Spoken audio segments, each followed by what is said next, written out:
Good afternoon, all participants. On behalf of Indian Railway Institute of Financial Management, Secunderabad, I extend warm welcome to each one of you for today's webinar on tender and contract management.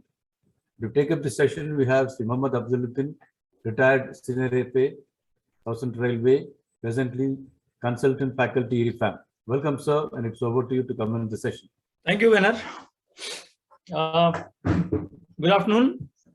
How is the preparation? Must be going on very well because the examination is... All are unmuted, sir. Achha, unmuted. Sir, all are muted. Can I unmute? Only unmute chesi. All right. You tell them that if they want to interact. Now all are unmuted, sir. Okay, fine. They can speak. So good afternoon, participants. You're all muted. Muted or unmuted, Nagesh? Unmuted, sir.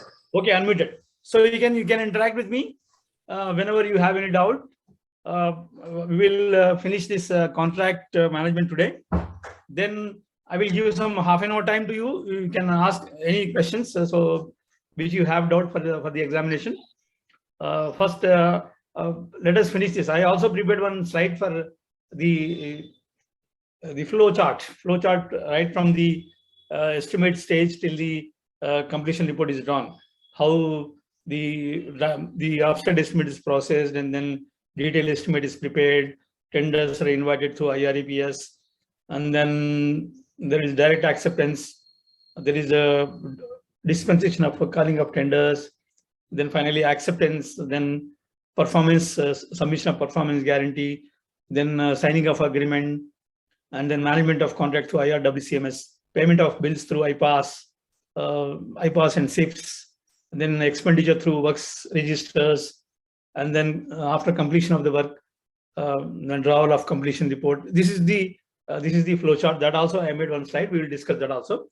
So in the previous class, till previous class, we have seen how the tenders are finalized. What are the various types of tenders and how they are finalized? What is the role of the tender committee? What is direct acceptance? And what is the role of the accepting authority? Then how contract is signed. After the acceptance of the tender, LO is issued, then we sign the agreement. So probably till that stage I told you, but I'll go a couple of slides earlier so that we have the sequence. So, so all these things we have seen.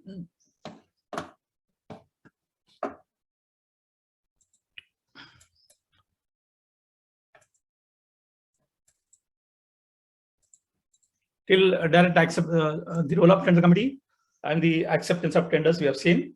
So now, while accepting the tenders, there are some issues how to tackle multiple L1. This has been provided in the tender conditions, costing more than 20 crores.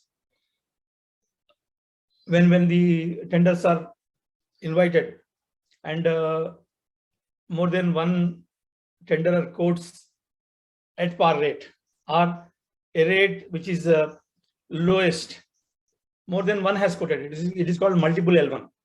So when two or more quoted same rate, then how it should be decided? So it has been described in the tender conditions that in that case, we should see the credentials of that tenderer. We should see the capacity of the tenderer. We should see how many works he has executed successfully. What was his turnover? So for that execution, number of execution of works, amount of net worth, marks will be given and they will be ranked. And whoever is the first rank, the tenderer will be awarded to the man who is having the tenderer, who is having the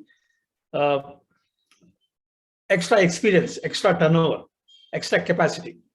So this concept has been laid down in the GCC for works costing more than 20 crores. It is also available in the GCC for services. But what do we do for the tenders costing less than 20 crores? There is nothing written there. There is nothing written and there is no linkage also. So we can suggest, we can say that similar, we can have a special condition.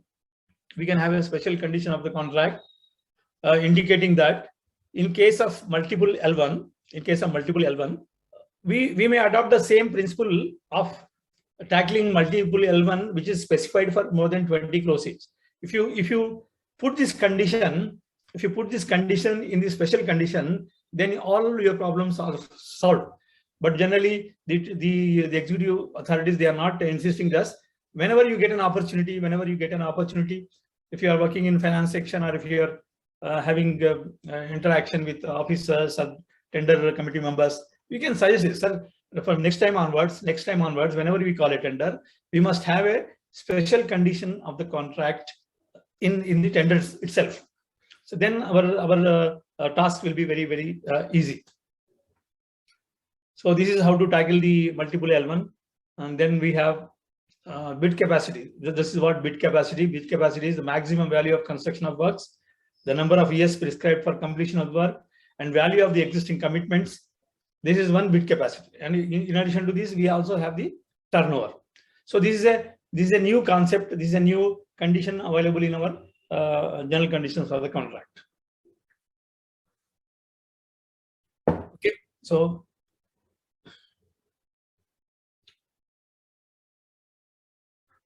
so now today we will commence the contract management. What are the problems in the contract management? What is variation? What is vitiation? And then what is the contractor's measurement book? What is WRCMS? And what are the main conditions in the contract for 1 second.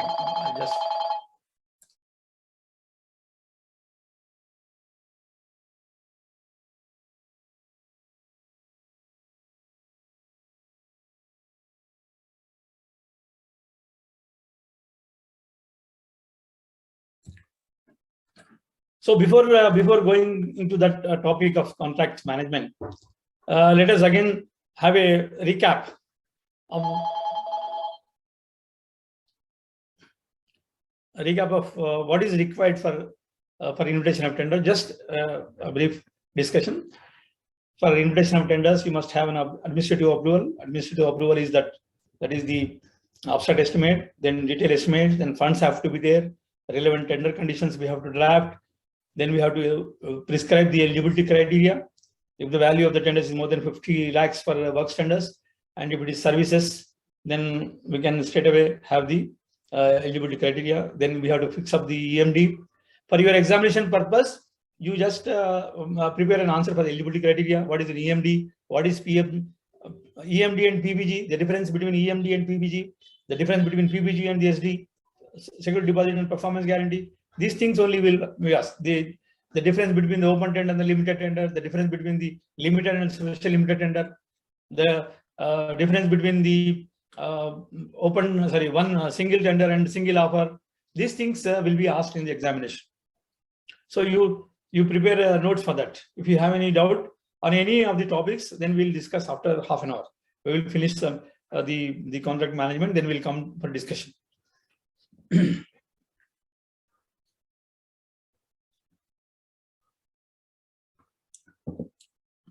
They may even ask a question on the difference between IREPS and GEM. GEM is the government e-marketing. IREPS is Indian Railways electronic procurement system. What is the difference? The basic difference is IREPS. We'll use IREPS for procurement of stores and works. The stores which are not available on GEM, we will purchase through IREPS. Works, of course, we are not having on the GEM, so we will go through IREPS works. GEM will purchase the stores and the services. All the stores and services available on GEM, we have to procure only through GEM. There is no dispensation. And all the other than that, we should go for the IREPS. This is the difference. IREPS for the basically works and procurement of stores which are not available on GEM, and GEM is procurement of stores available on GEM and the services, all the services available on GEM. Suppose some services available on GEM, we can't go for IREPS.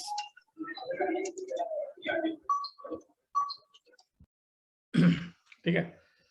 And then we have discussed about the prescribed notice period for open tenders 30 days and all those things. Then then we'll go ahead. These are the prerequisites.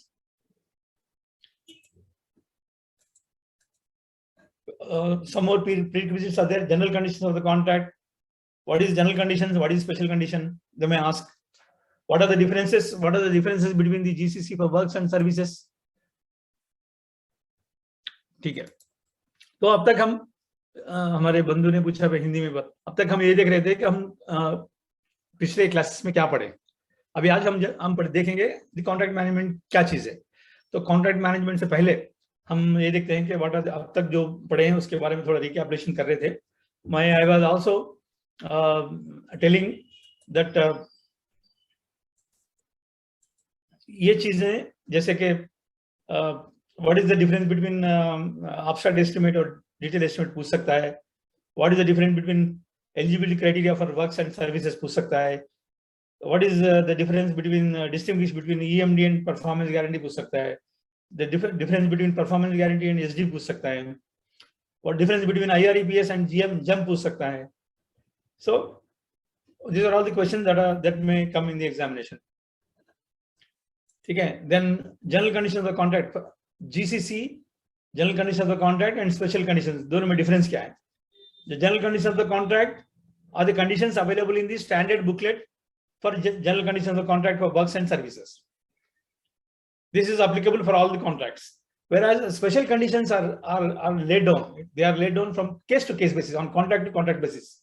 So these are prescribed to override certain conditions of general conditions. General condition में आपको ये condition इसमें applicable नहीं होती, लगता है आपको इस condition restrict कर सकता है competition.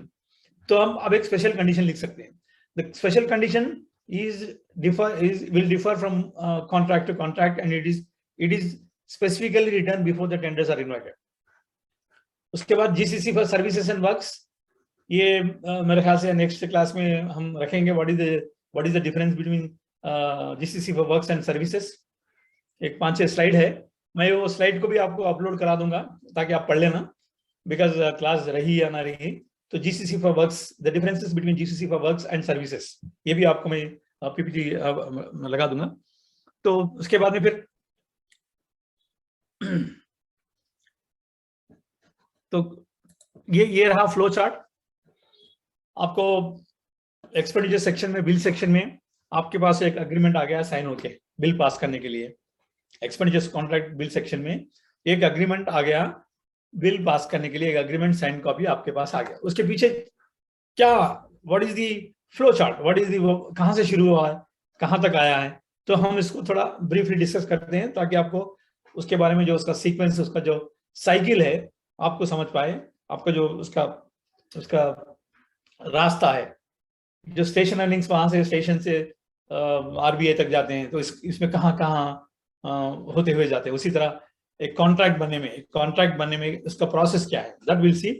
तो पहली बात तो एब्स्ट्रैक्ट एस्टिमेट बनाएंगे हम, क्योंकि जब आप एक्सपेंडिचर कैपिटल को चार्ज करते हैं तो हमें एक एस्टिमेट बनाना पड़ता है. एस्टिमेट बनाने के लिए फॉर प्रिपरेशन ऑफ एस्टिमेट पहले हम डिटेल एस्टिमेट नहीं बनाते, we will make a rough estimate.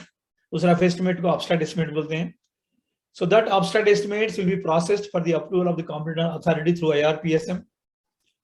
ये वर्क्स का है. अगर मान लो सर्विसेज हैं, अब हायरिंग ऑफ व्हीकल है, हायरिंग ऑफ प्राइवेट सिक्योरिटी है, उसमें आपको एक बार आप प्रपोजल बनाइए विद मिनिमम वेजेस ले लीजिए, कितने चाहिए आपको, कितने बंदे चाहिए, उसका उनका मिनिमम वेजेस, पीएफ जो भी उसके रिक्वायरमेंट है वो ले लीजिए.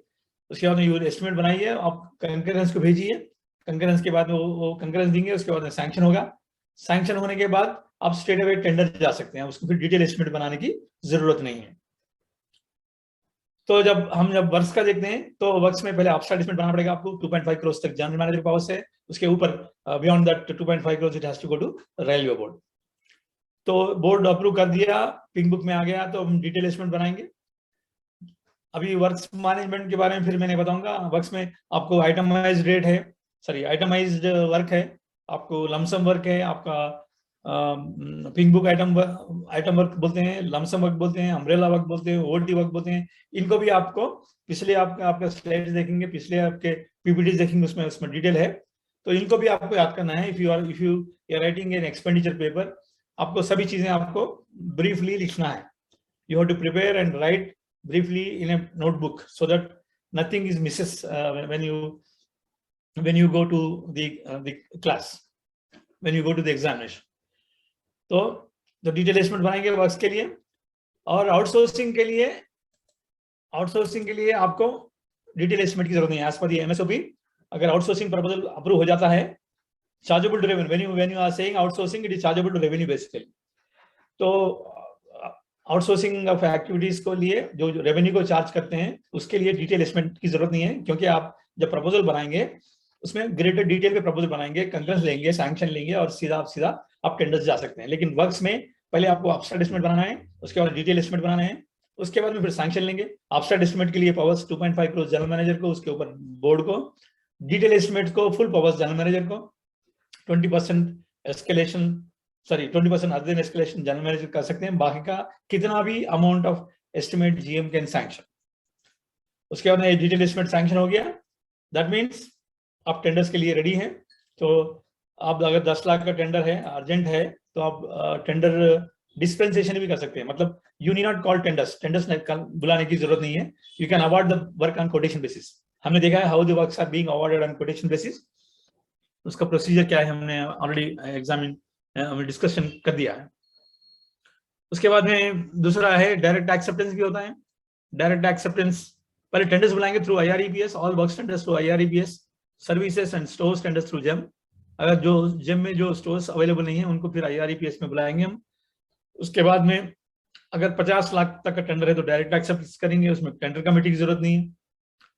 टेंडर कमेटी की जरूरत नहीं है तो डायरेक्ट एक्सेप्टेंस करते हैं. जो डायरेक्ट एक्सेप्टेंस अथॉरिटी है वो डायरेक्ट उसको एक्सेप्ट करता है. वो रोल टेंडर कमेटी का रोल उसी को करना पड़ता है, डायरेक्ट एक्सेप्टेंस अथॉरिटी, और वो एक्सेप्ट कर लेता है. 50 लाख के ऊपर जो टेंडर्स हैं उसमें टेंडर कमेटी बैठती है. टेंडर कमेटी में 2 मेंबर्स होते हैं up to 5 crore, up to 1 crore junior scale होते हैं जो ADFM है, वो लेवल के टेंडर्स होते हैं. 4 करोड़ तक जो DFM लेवल टेंडर्स हैं वो होते हैं, और 4 करोड़ से ऊपर जो जे ग्रेड ऑफिसर्स के टेंडर होते हैं. 50 के ऊपर SAG होते हैं. तो ये टेंडर्स है उनका 1 crore for junior scale, 4 crore for senior scale, और उसके ऊपर जे ग्रेड, और 50 के ऊपर फिर SA ग्रेड. तो 2 मेंबर होते हैं 5 करोड़ तक. 5 करोड़ से ऊपर जो भी टेंडर्स होते हैं 3 मेंबर होते हैं. 2 मेंबर का मतलब क्या है? एक मेंबर फाइनेंस से, 1 member from finance, the other member from the executive department है जो टेंडर बुलाता है वो रहेगा, और एक फाइनेंस मेंबर रहेगा. कहां तक? 5 करोड़ तक दोनों रहेंगे. 5 करोड़ से ऊपर जो टेंडर्स हैं उसमें 3 मेंबर रहेंगे. एक तो फाइनेंस वाला रहेगा, एक तो एग्जीक्यूटिव रहेगा, और sister department it is called, मतलब सिविल इंजीनियरिंग टेंडर बुला रहे हैं. So the third member will be from S&T, third member will be from दूसरा डिपार्टमेंट जो S&T है, इलेक्ट्रिकल है, कमर्शियल है, depending. It is available in जो डेलीगेशन है हमारे SOP में दिया गया है. So up to 5 crore 2 members, beyond 5 crore 3 members. उसके बाद में फिर टेंडर कमेटी बैठेगी 2 मेंबर 3 मेंबर की. वो एग्जामिन करेगी. क्या क्या एग्जामिन करेगी हमने देखा है पिछले स्लाइड्स में. उसमें वो देखेगी कि भाई टेंडर यानी कंडीशंस बराबर ही है, ठीक ठाक टेंडर कंडीशंस, जो यानी डिविएशन तो कुछ नहीं है. अगर डिविएशन रहा तो फिर उसका कुछ अप्रूवल लिया गया है या नहीं वो भी देखेंगे. अगर एलिजिबिलिटी क्राइटेरिया जरूरत है तो एलिजिबिलिटी क्राइटेरिया उसमें इनकॉर्पोरेट हुई नहीं ये देखेंगे. स्पेशल कंडीशंस देखेंगे. उसके बाद में फिर रेट देखेंगे, एस्टिमेट देखेंगे. उसके बाद में फिर आपको अलोकेशन फंड्स देखेंगे. ये सभी देख के टेंडर कमेटी अगर रेट अगर रीजनेबल रहा तो टेंडर कमेटी रिकमेंडेशन देती है through TCP, tender committee proceedings. आपको एग्जामिनेशन में भी आ सकता है TCP. अब टेंडर एक्सेप्टेंस थ्रू TCP लिख दो, through TCP recommendations. Tender acceptance to TCP recommendations. और एक्सेप्टेंस के बाद में फिर LOA इशू होगा, लेटर ऑफ एक्सेप्टेंस इशू होगा. आपको ये भी आ सकते हैं एग्जामिनेशन में. What is LOA? LOA is nothing but after the tender is concluded, an acceptance letter will be issued.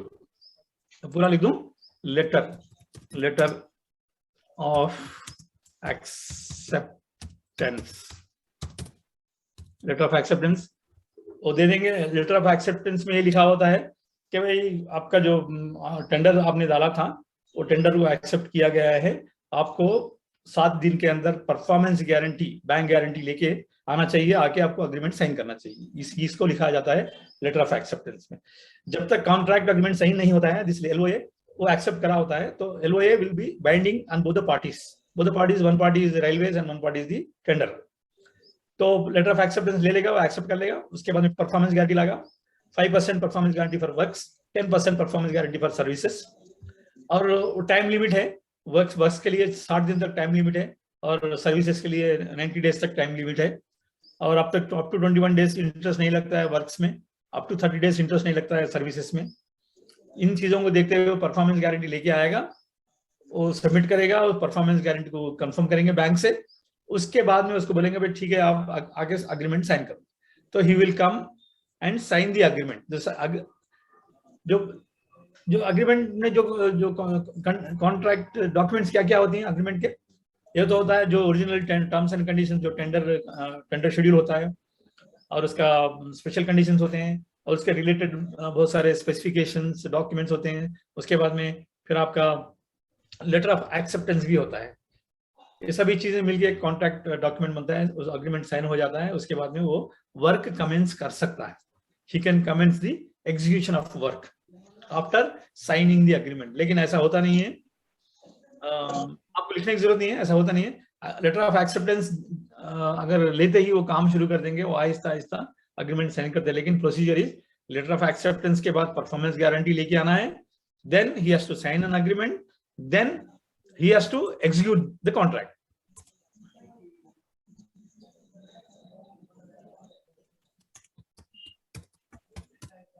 Execute the contract. उसके बाद में फिर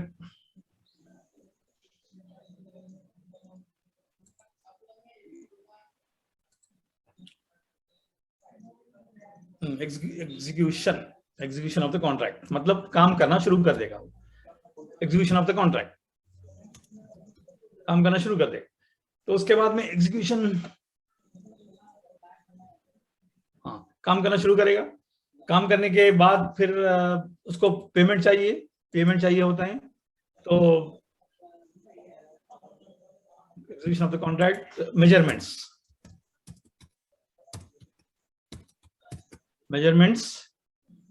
and processing of bills.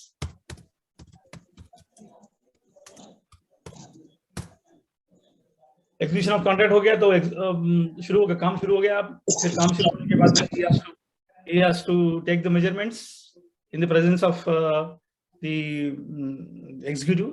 In fact, the executive will take the measurements in presence of the contractor. ये small works के लिए, तो major works के more than 20 crores के लिए वो जो कॉन्ट्रैक्टर्स मेजरमेंट बुक होता है वो अलग होता है।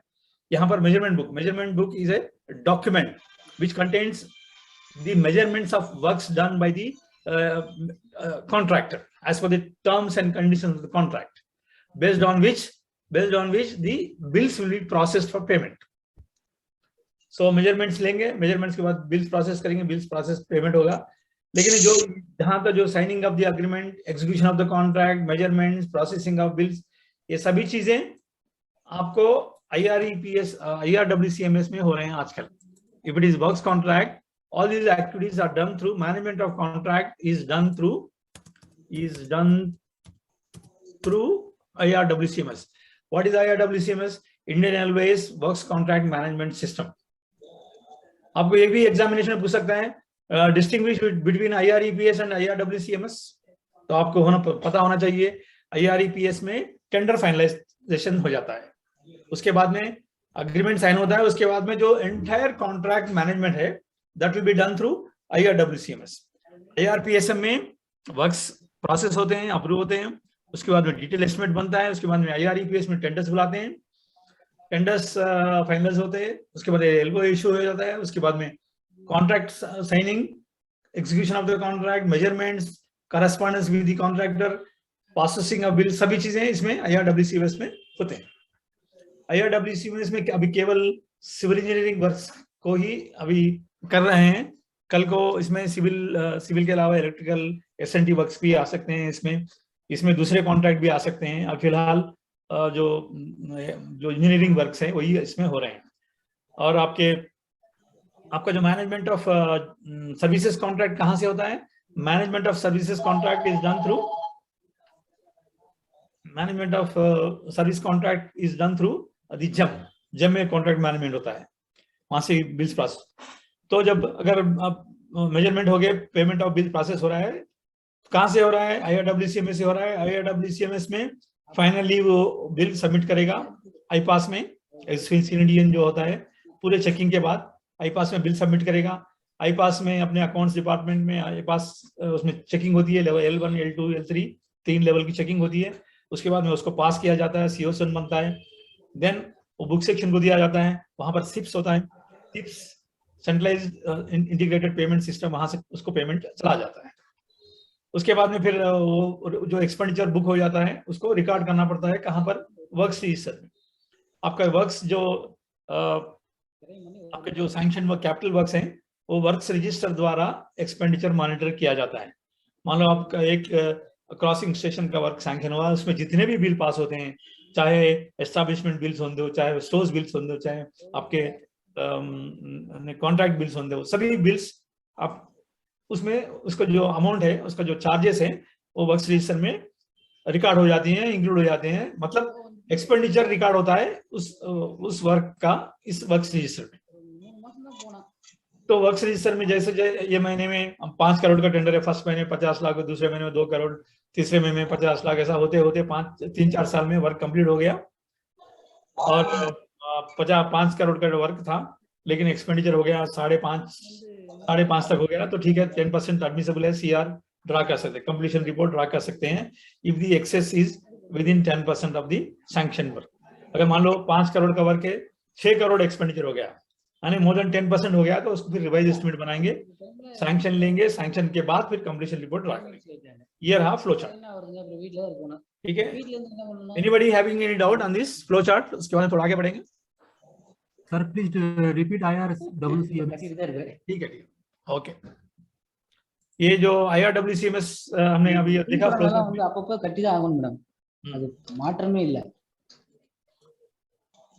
हाँ, इसमें हम देखेंगे जो फ्लो चार्ट है, ये IRWCMS is Indian railways works contract management system. हमने देखा था IRPSM works Indian railways project sanction management. मतलब आपका अगर कुछ वर्क प्रपोज करना है, कुछ सैंक्शन कराना है, तो आप पहले IRPSM में अब्स्ट्रैक्ट एस्टिमेट भेजेंगे, उसके बाद फिर वो सैंक्शन हो जाएगा, फिर डिटेल एस्टिमेट बनेगा, फिर टेंडर बुलाएंगे IRPS में, फिर टेंडर फाइनलाइज हो जाएगा और LOA इशू हो जाएगा। LOA इशू होने के बाद वो कॉन्ट्रैक्ट एग्रीमेंट साइन करना पड़ेगा। आजकल जो IRWCMS है उसमें कॉन्ट्रैक्ट भी ऑनलाइन साइन हो रहा है, डिजिटल सिग्नेचर दिया जाता है, LOA बेसिस पे कॉन्ट्रैक्ट साइन करते हैं ऑनलाइन। IRWCMS आपको एक ID दिया जाता है, उस ID में आप कॉन्ट्रैक्ट साइन करते हैं, आपको परफॉर्मेंस गारंटी की डिटेल्स अपलोड करते हैं, साइन हो जाता है। उसके बाद में आपको आपके जो टर्म्स एंड कंडीशंस हैं उसके हिसाब से आप एग्जीक्यूशन भी करते हैं। मान लो आप वर्क कमेंसमेंट नहीं किए हैं, तो आपको चिट्ठी आएगी, इसी द्वारा जनरेट होगी IRWCMS से, कि भाई आपको इस 15 तारीख तक इतना काम करना चाहिए था, आपने काम नहीं किया है, आप अगर करेंगे नहीं करेंगे तो फिर आपको पेनाल्टी लगेगी। ऐसे करस्पॉन्डेंस भी होता रहेगा। मान लो कभी जो पीरियड ऑफ कंप्लीशन है वो एक्सटेंशन की बात एक्सटेंशन जरूरी होती है, तो फिर वो एक्सटेंशन को भी इसी में प्रोसेस करते हैं। जो भी करस्पॉन्डेंस है इसी में IRWCMS करते हैं। और मेजरमेंट्स है, जो आपका वर्क एग्जीक्यूशन हो जाता है, तो मेजरमेंट्स आप मेजरमेंट लेते हैं और इसमें ही रिकॉर्ड करते हैं। Measurements are recorded in IRWCMS only, there is no separate measurement book. जो मेजरमेंट बुक है is part of the IRWCMS। Measurement हो जाएगा, उसके बाद में फिर वो बिल बनेगा, बिल भी उसी में बनती है, ऑलरेडी जनरेट हो जाती है बिल। जिस तरह टर्म्स एंड कंडीशंस के अंतर्गत अगर हो तो बिल जनरेट हो जाती है, बिल चेकिंग होती है, बिल फिर सीनिडियन अकाउंट्स को भेजता है। तो IRWCMS जो लास्ट जो फेज है वो bill submission to accounts through IPAS. तो आईपास से जो बिल आ जाती है, आपको तो पता है आईपास में बिल प्रोसेस होती है, L1, L2, L3 चेक्स होते हैं, बिल पास हो जाती है, COSN बन जाता है, फिर हम बुक सेक्शन को दे देते हैं। बुक सेक्शन वाले फिर CIW सिप्स में वो प्रोसेस करते हैं, पेमेंट हो जाता है। सो this is IRWCMS is nothing but Indian railways contract works contract management system. ये सर्विसेज अभी इसमें नहीं है, सर्विसेज जिम में होते हैं। वर्क्स कॉन्ट्रैक्ट मैनेजमेंट सिस्टम ये सभी का, इसमें आपको एक्सपेंडिचर भी रिकॉर्ड हो जाता है, वर्क्स रजिस्टर भी इसमें रिकॉर्ड हो जाता है। मैंने आपको एक्सपेंडिचर कितना हुआ, ये वर्क इस प्रोजेक्ट के लिए कितना एक्सपेंडिचर हुआ, ये भी आपको अवेलेबल हो सकता है। सो this is anything else? Sir इसमें वेरिएशन और हाँ, हम वेरिएशन जाएंगे ना, वेरिएशन पे जाएंगे, ठीक है। ओके। तो यहाँ तक, हाँ यहाँ तक हो गया। तो अभी सर एग्रीमेंट सिग्नेचर कौन कर सकता है sir? Agreement signature Signing authority.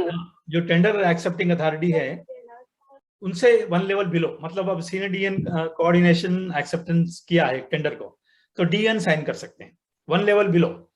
मान लो एडीआरएम ने एक्सेप्ट किया है, डीआरएम ने एक्सेप्ट किया है, तो सीनियर डीएन को साइन करना one level below the accepting authority, ठीक है। सर बोलिए हेलो आकाश। सर। हाँ बोलिए आकाश।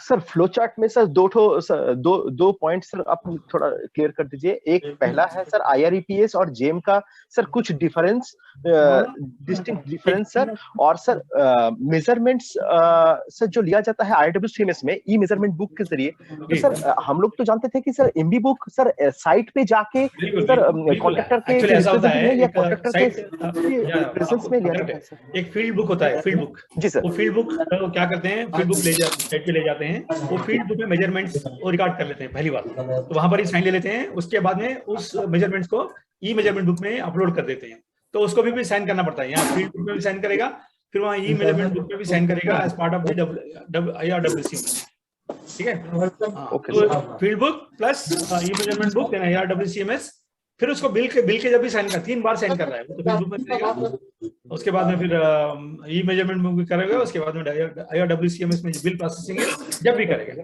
तो 3 बार वो कर रहा है, ठीक है। तो ये IRWCMS कह रहा है। आपका डिफरेंस आपने पूछा था, what is the difference between IREPS and GeM, is it? Yes sir, yes sir. IRPS में या IREWS? सर IREPS और जेम सर, ठीक है। सो IRE वो तो समझ में आया, IRPS में तो समझ में आ गया आपको। उसके बाद में जब टेंडर बुलाते हैं, वर्क्स टेंडर्स जो सैंक्शन वर्क्स हैं, जो चार्जेबल टू डिमांड नंबर 16 जो वर्क्स हैं, जैसे कि प्लैनेट 11, 12 ये सब जो वर्क्स हैं, उसके टेंडर्स को हम IREPS से बुलाते हैं। अगर रेवेन्यू आउटसोर्सिंग है तो सर्विसेज है, जो वर्क स्टैंडर्ड्स हम IREPS में बुलाते हैं, चाहे चार्जेबल टू कैपिटल हो या चाहे चार्जेबल टू रेवेन्यू मतलब आपको जोनल कॉन्ट्रैक्ट होते हैं, वो भी इसमें आप IREPS में बुला सकते हैं। और जो भी वर्क स्टैंडर्ड्स है, आपको डिफरेंस पता है, what is the work standard, what is the outsourcing tender, what is the work standard, what is the service tender, ये भी आपको पता होना चाहिए। Distinguish between work standard and services tender. Work standard is invited for the sanctioned works for construction of buildings, for construction of new lines, where construction activity is there, which we cannot do. So that is all the works sanctioned separately are processed through IREPS. और GeM है, GeM क्या है, उसमें जो services हैं आपकी, services chargeable to revenue. भाई लोग सब मूड कर दीजिए आवाज। हाँ जी बिल्कुल, जरा जो भी इंटरेक्शन नहीं कर रहे हैं उनको म्यूट कर लीजिए, उसके बाद में फिर अनम्यूट करके आप बात कर लेना, डिस्टर्बेंस होता है। सही बात है, गुड। तो IREPS समझ लिया आपने, वर्क सैंक्शन वर्क्स, उसको हम IREPS बुलाते हैं।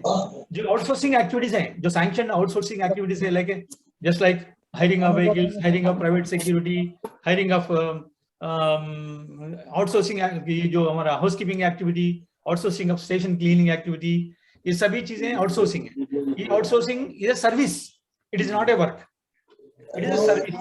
So all the service contracts are invited through GEM, government e-marketing. ये वर्क सर्विसेज हो गया। फिर स्टोर्स क्या करेंगे? All the stores also have to be invited to the government e-marketing. Mohan पंडित जरा म्यूट कर लीजिए आप।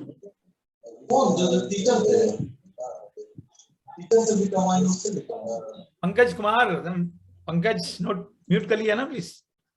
जी ठीक है। तो जेम एक तो वर्क सर्विसेज हो गया, दूसरा क्या स्टोर्स। जो स्टोर्स है, जो procurement of stores, rails, sleepers, ये सभी चीजें हम IREPS में लेते हैं, क्योंकि ये रेल्स स्लीपर जेम में अवेलेबल नहीं होते हैं। जो भी स्टोर्स अवेलेबल है जेम में, गवर्नमेंट ई-मार्केटिंग में, हम उस जेम से खरीद सकते हैं। जो अवेलेबल नहीं है हम IREPS में खरीद सकते हैं। थोड़े यूनिक आइटम्स होते हैं रेलवे के संबंधित, उन यूनिक आइटम्स को हम IREPS में खरीद सकते हैं। ठीक है, तो this is the difference between IREPS and GeM. Sir पूछ रहे थे NS आइटम प्रोक्योरमेंट के लिए, तो सर IREPS में ही जाना पड़ेगा सर? हाँ, NS आइटम प्रोक्योरमेंट आपको, अच्छा आपको डिफरेंस पता है ना, schedule item, non schedule item पता है आपको। So I hope everybody knows what is the difference between schedule item and non schedule item. ठीक है, तो schedule item IREPS में नहीं आएगा. IREPS कहाँ तक होगा? IREPS टेंडर साइनिंग तक, लेटर ऑफ एक्सेप्टेंस तक होगा. उसके बाद का जो एक्टिविटी है वो IRWCMS में आएगा और मैनुअल आएगा, क्योंकि सभी वर्क्स IRWCMS में नहीं हो रहे हैं, तो मैनुअल हो सकता है या फिर IRWCMS में होगा. तो आपको इंट्रोडक्शन ऑफ NS आइटम है, introduction of NS item up to 5 lakhs, आपको कंकरेंस की जरूरत नहीं है. जो sanctioning authority you can directly introduce, ठीक है, वो subject to condition that the overall value does not exceed his powers हैं. तो वो रहा. तो आपका जो NS आइटम वाला डाउट क्लियर हो गया मोहन? सर बोलिए. सर पूछ रहे थे सर, बोल रहे थे कि आप जो ऐसे बोले कि कंस्ट्रक्शन का जितना भी आ रहा है या कैपिटल नेचर ऑफ वर्क जितना भी आ रहा है IREPS के थ्रू आएगा सर. जी बिल्कुल. और सर जितना भी स्टोर्स का रहा वो जेम में आएगा, और रेवेन्यू का जितना भी आया जेम में आएगा sir.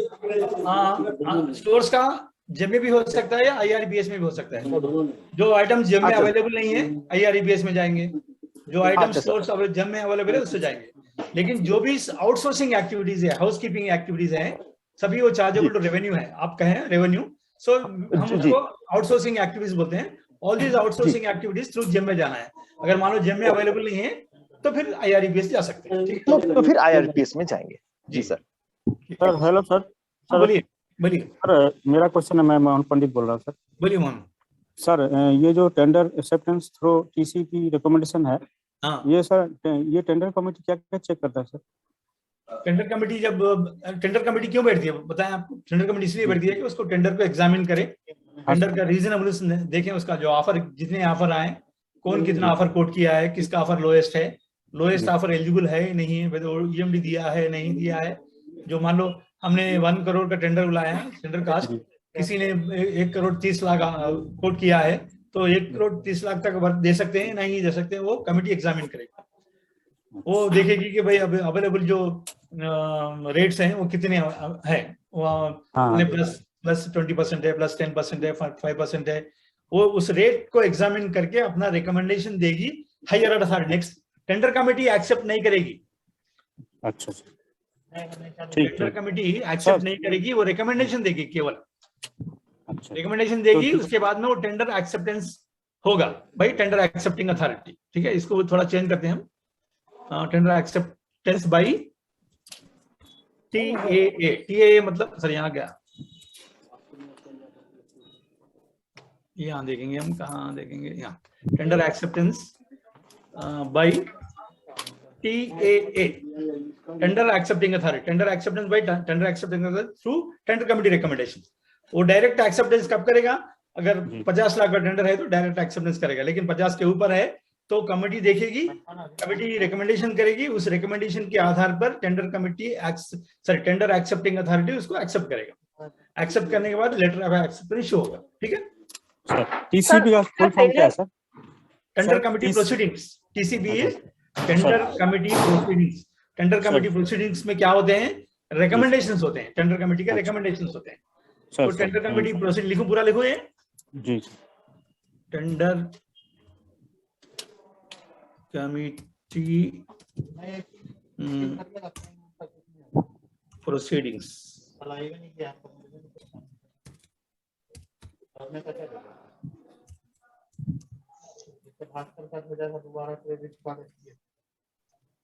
Committee proceedings containing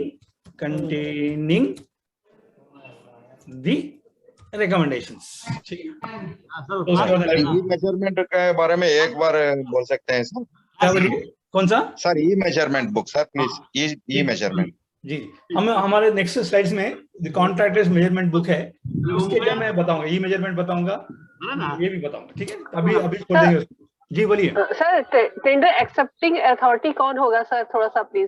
one level above officer. मान लो आपके ADFM टेंडर में बैठ रहा है, ADFM बैठ रहा है, उधर से ADN बैठ रहा है, उधर से AE बैठ रहा है. जूनियर स्केल पता है ना आपको? जूनियर स्केल, सीनियर स्केल, जे ग्रेड पता है ना आप लोगों को सबको? जी जी सर. हाँ, जो ऑफिसर अभी जो प्रमोट होते हैं वो ग्रुप भी उसको जूनियर स्केल बोलते हैं. जो ऑफिसर्स IRA से डायरेक्ट आते हैं, जो ADFM होते हैं, वो जूनियर स्केल ऑफिसर होते हैं। DFM लेवल ऑफिसर होते हैं, जो सीनियर AFA बोलते हैं, DFM ऑफिसर है, वो सीनियर स्केल ऑफिसर्स होते हैं। उनके ऊपर जो होता है, जो अपना सीनियर DFM होता है। उसी तरह वो साइड, जो इंजीनियरिंग साइड भी AEN होता है जूनियर स्केल, DEN होता है सीनियर स्केल, सीनियर DN होता है J ग्रेड। ओके, सो मान लो जूनियर स्केल का टेंडर है तो उसका एक्सेप्टेंस करेगा सीनियर स्केल, अगर सीनियर स्केल ऑफिसर नहीं है तो J ग्रेड ऑफिसर्स करेगा। मान लो J ग्रेड ऑफिसर्स का टेंडर है 5 करोड़ के, 4 करोड़ के ऊपर का टेंडर है, तो फिर वो एक्सेप्टेंस करेगा ADRM करेगा, DRM करेगा।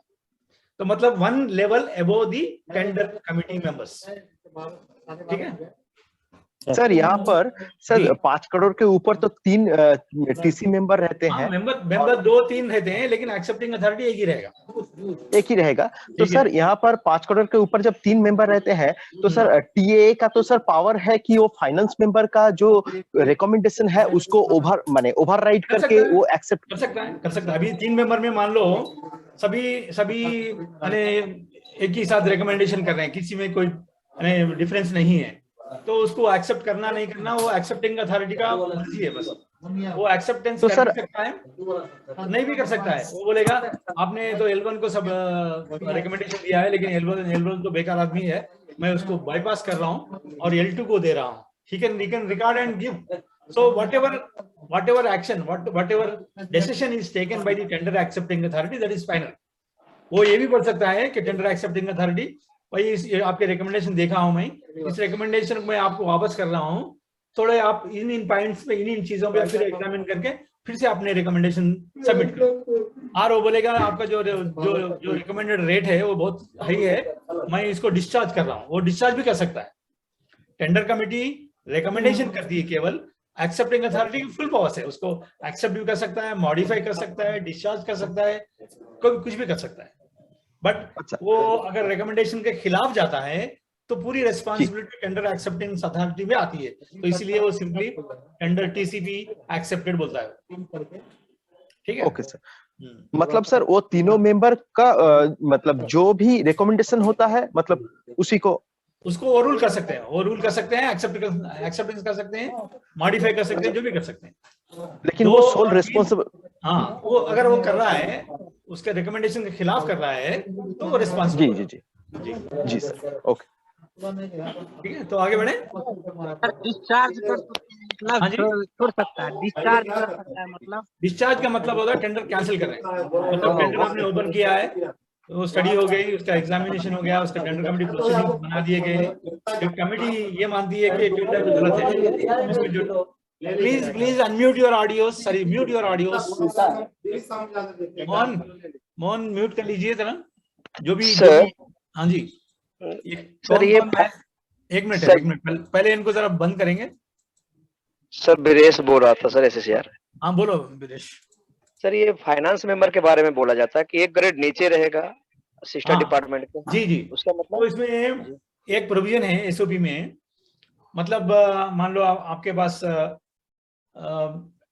DFM नहीं है, आपके पास DFM नहीं है, तो DFM का जो वैल्यू होता है वो 1 से 4 करोड़ तक बैठेगा टेंडर में। जो जूनियर स्केल होता है ADFM, वो बढ़ेगा up to 1 crore.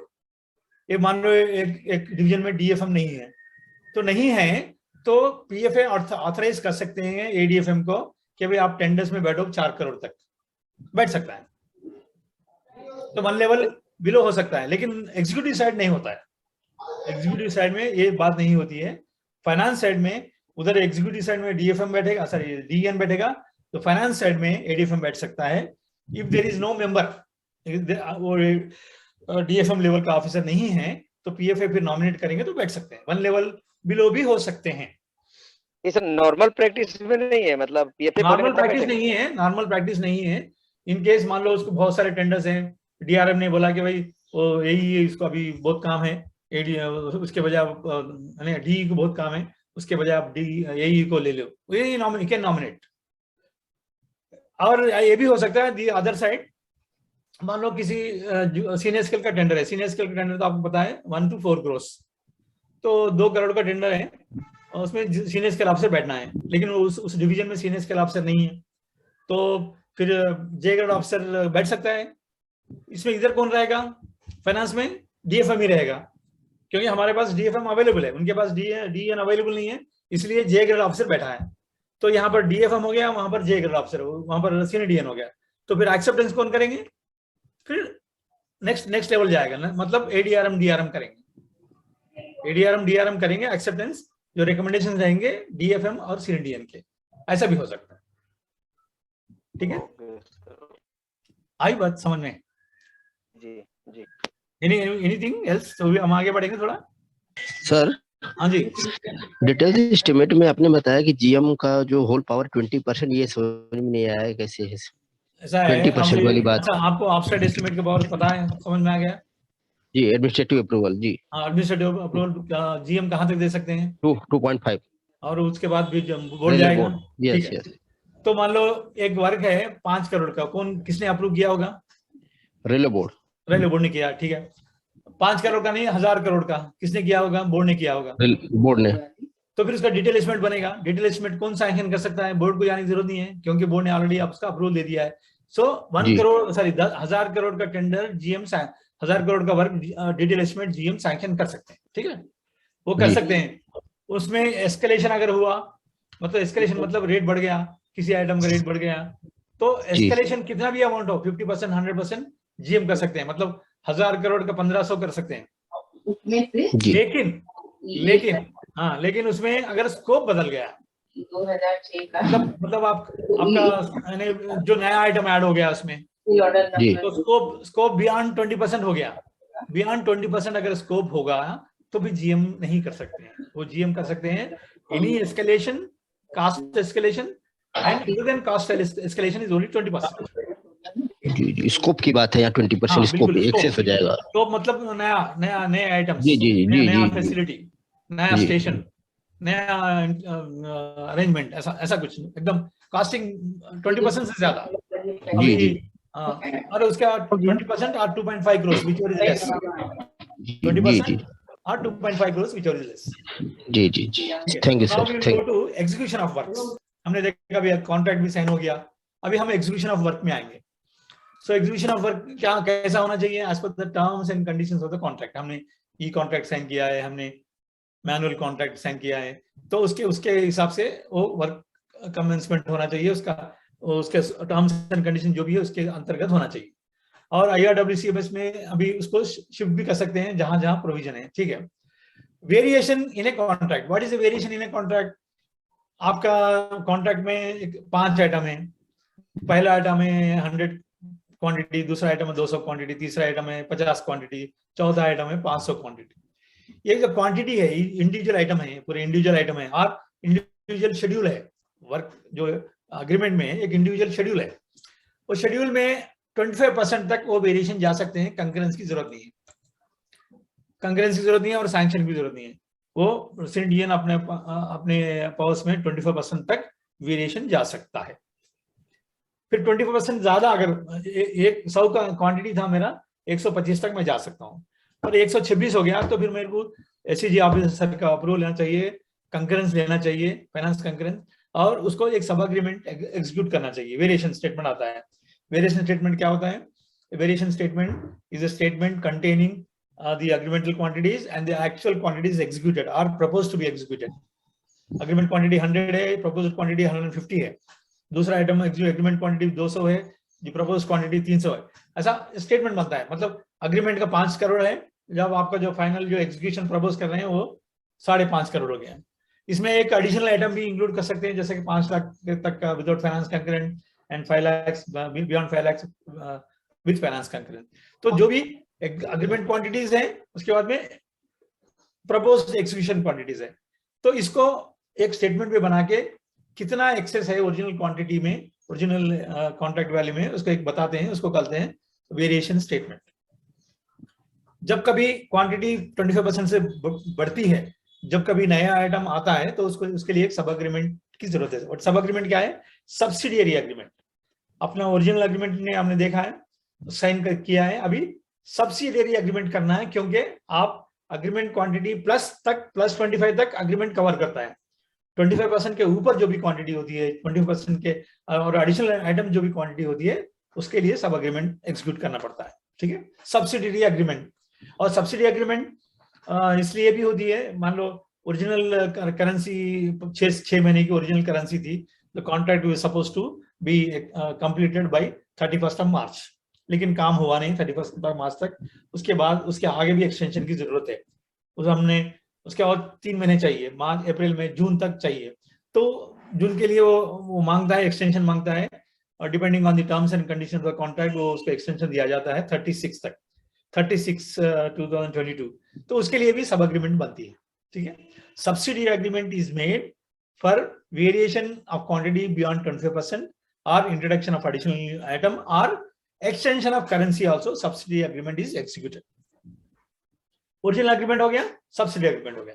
Extension of validity वही बोले 31 तक खत्म होना चाहिए था वर्क, लेकिन उसको 30 जून तक उसको एक्सटेंड कर दिया गया, ठीक है, उसके लिए एक्सटेंशन। और प्रॉम्प्ट सेटलमेंट ऑफ बिल्स होना चाहिए, मेजरमेंट्स प्रॉम्प्ट देना चाहिए, और बिल्स भी सब 7 दिन में बिल पेमेंट होना चाहिए as per the court provision. और एक्सटेंशन ऑफ करेंसी मतलब मान लो कभी कभी ये लोग उसको फाइनल बिल के जो फाइनल सप्लीमेंट्री एग्रीमेंट के बारे में हम बाद में देखते हैं। हमने अभी एग्रीमेंट देखा है, उसके बाद सब एग्रीमेंट भी देखा है, और सप्लीमेंट्री एग्रीमेंट भी हम देखते हैं, बाद में देखते हैं, आगे बढ़ के देखते हैं। तो ये एग्जीक्यूशन का रहा।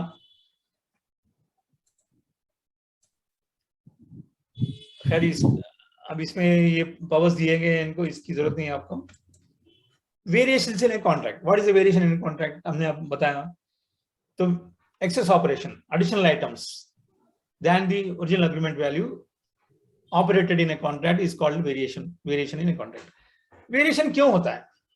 Variation क्यों होता है?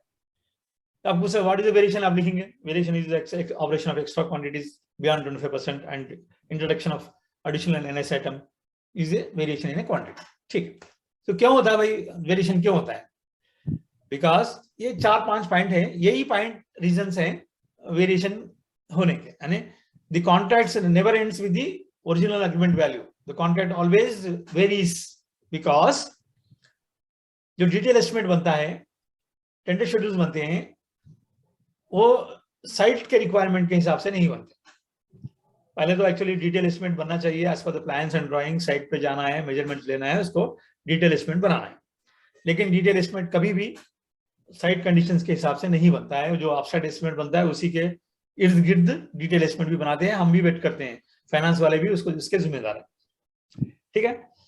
तो मान लो डिटेल एस्टिमेट हमने वेट कर दिया। अब वंस अगर आप डिटेल एस्टिमेट वेट करते हैं तो फिर आपके पास नहीं आएंगे वो टेंडर शेड्यूल वेटिंग के लिए। वो बोलेंगे डिटेल एस्टिमेट ने आपने वेरीफाई कर दिया तो हम उसको टेंडर बुला रहे हैं। So they will call tenders as per the weighted quantities in the detail estimate. और उनको कम से कम टेंडर शेड्यूल बनाने से पहले तो साइट कंडीशन देखना चाहिए था, वो भी नहीं देखे। वो देखेंगे बस डिटेल एस्टिमेट सैंक्शन हो गया, टेंडर शेड्यूल बना देंगे उसी बेसिस पे और tender. So this is the ऐसा टेंडर बुलाते हैं वो। So this is the first important reason why variations occur in a contract. दूसरा क्या है, plans and drawings are not prepared. Plans and drawings तो बनाते ही नहीं, टेंडर बुला देते हैं, बट टेंडर बुलाने के बाद प्लान्स एंड ड्राइंग्स बनाते हैं। You make the plans and drawings after the tenders are open. Tenders are open, agreement sign होने के बाद प्लान्स एंड ड्राइंग्स बनते हैं। आपका जो डिटेल में है, जो टेंडर शेड्यूल में है, वो जो आपके जो प्लान एंड ड्राइंग्स को मैच ही नहीं होते। मैच भी होते हैं तो वेरिएशन हो जाता है, बहुत सारा एडिशनल आइटम्स लगते हैं उसमें। एग्जिस्टिंग आइटम ज्यादा ऑपरेट करनी पड़ती है, कई आइटम तो ऑपरेट करने की जरूरत ही नहीं पड़ती है। ये सब चीजें क्यों होते हैं? Because you are not prepare the plans and drawings before the detail estimate, before the tender schedule. ये दूसरा। तीसरा हो गया soil testing is not done. आपको तो पता होगा फाउंडेशन आइटम में वेरिएशन क्वांटिटी जो 25% वो एप्लीकेबल नहीं है। वेरिएशन फाउंडेशन में कितना भी जा सकते हैं, क्योंकि फाउंडेशन में कौन देखा? जब आप बिल्डिंग बना रहे हैं, जब आप ब्रिज बना रहे हैं तो फाउंडेशन में जाएंगे तो आपको मान लो वहां पत्थर आ गया, मान लो लूज सॉइल रही, तो आपको बहुत अंदर जाना पड़ता है। उसको अवॉइड करने के लिए आपको क्या करना चाहिए था? आपको सॉइल टेस्टिंग करना चाहिए था। वहां पर किस किस्म का सॉइल है, कुछ पत्थर है नहीं, कुछ लूज सॉइल है क्या, मोरम सॉइल है। इस हिसाब से अगर आप सॉइल टेस्टिंग करते, उस हिसाब से अपना प्लान्स एंड ड्राइंग्स बनाते, उस हिसाब से अपना टेंडर शेड्यूल बनाते, तो वेरिएशन नहीं होता। और थर्ड रीजन है। उसके बाद में और क्या है, change in the scope of the work, scope of the agreement due to instructions of the inspecting officer. Generally हमारे डीआरएम, एडीआरएम और पीएचओडीज, उनको काम कुछ नहीं आता, they will be going on inspection, field inspection जाते हैं, वो जाके देखते हैं कुछ काम होता रहता है वहां पर, some work is going on, so they think that okay ये वर्क को ऐसा नहीं यार, इसको थोड़ा ऐसा कर दो, यानी उसका थोड़ा अलाइनमेंट चेंज कर देते हैं, उसको बोलते हैं नहीं ये फैसिलिटी इतनी सफिशिएंट नहीं है, इसको थोड़ा और बढ़ाना पड़ेगा, और बोलेंगे भाई इतनी फैसिलिटी क्या करेंगे आप, इसको कम कर दो। So the inspecting officials will issue inspection note, लिखते हैं कि भाई हमने इंस्पेक्ट किया था, वहां पर एक काम चल रहा है, उसमें जो बेसिक रिक्वायरमेंट है वो है ही नहीं है, तो इसको इसमें इंक्लूड कर दिया जाए। तो इमीडिएटली क्या करते हैं सीनियर कोऑर्डिनेशन जो भी एग्जीक्यूटिव है वो इमीडिएटली फटाफट वेरिएशन बनाते हैं, न्यू आइटम्स, एक्सेस आइटम्स उसमें बना के फिर वेरिएशन भेजते हैं, फाइनेंस वेट करता है फिर, तो that is also a reason for variation in a contract. और यूजर डिपार्टमेंट जो सीनियर डीएन है, जो सिविल इंजीनियर है, वो काम करते हैं, लेकिन always it is not for engineering department, they do the work for some other department. Running room बनानी है, रनिंग रूम बनाने के लिए रनिंग रूम किसका बेबी है, मैकेनिकल डिपार्टमेंट का, तो रनिंग रूम बनाने के लिए वो प्लान एंड ड्राइंग बनाते हैं, लेकिन अप्रूव नहीं कराते उनसे, वो डिपार्टमेंट से उनको दिखाते नहीं है कि भाई ये आपने एक प्लान एंड ड्राइंग्स बनाए आपके रनिंग रूम के लिए, इसको अप्रूव कर दीजिए, वो नहीं बताते हैं, वो पूरा काम हो तक उनको पता ही नहीं चलता। उसके बाद में फिर वो आके देखते हैं कि उसमें जो बेसिक रिक्वायरमेंट है, उसमें जो किचन है, जिसमें जो रिक्वायरमेंट जो रिक्रिएशन रूम है उसका तो अवेलेबल है ही नहीं, तो फिर क्या करेंगे, वो बोलेंगे कि भाई हमें किचन चाहिए, अदरवाइज हम हमारा जो आपका जो बिल्डिंग बनाया वो किसी काम का नहीं, तो फिर वेरिएशन आ जाएगा। तो इसलिए so the plans and drawings have to be prepared, got it approved by the user department, then only we can avoid this variation. और एक क्या होता है, tendency to compensate non profitable items in contract, मतलब agreement में 5 item होते हैं, उसमें 4 आइटम ऐसे होते हैं कि उसको जरा दिक्कत होती है कॉन्ट्रैक्टर को, उसको नुकसान होता है, एक आइटम ऐसा होता है वो ऑपरेशन के लिए उसको बहुत सारा फायदा होता है, तो क्या करते हैं उसको कॉम्पनसेट करने के लिए ये 5वां आइटम जरूरत है या ना रहे, उसको ऑपरेट कर देते हैं। For example I tell you, एक रेस्ट हाउस बन रहा है, रेस्ट हाउस में पूरा बन गया, उसको बेचारे कुछ फायदा नहीं हुआ, उसको ज्यादा फायदा नहीं हुआ, होता तो फायदा है लेकिन ज्यादा नहीं हुआ।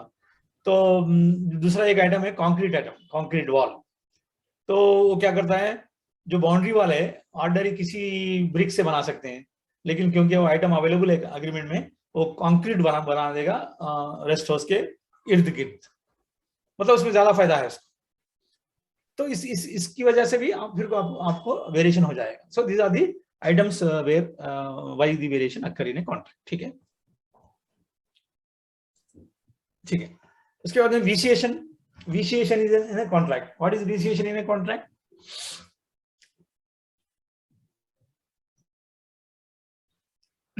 ओके, हमने वेरिएशन इन ए कॉन्ट्रैक्ट देखा है।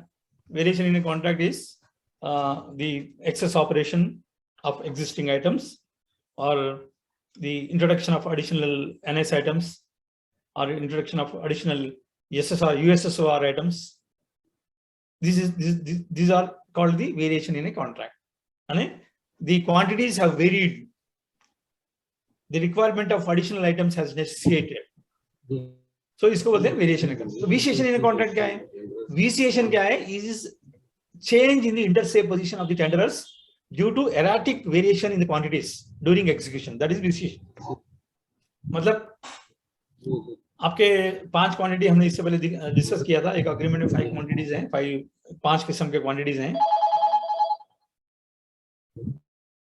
उसमें क्या करते हैं, फर्स्ट 3 आइटम्स के लिए रेट रीजनेबल होता है, 5-6 के लिए इरेटिक रेट होते हैं, मतलब वो उसको ऑपरेट करे तो कॉन्ट्रैक्ट जो L1 कॉन्ट्रैक्ट था वो L2 हो जाएगा।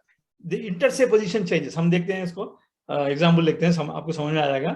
तो vitiation is a change in the inter se position of the tenderers due to erratic variation in quantities during execution. The resultant excess amount is the vitiated amount in a contract.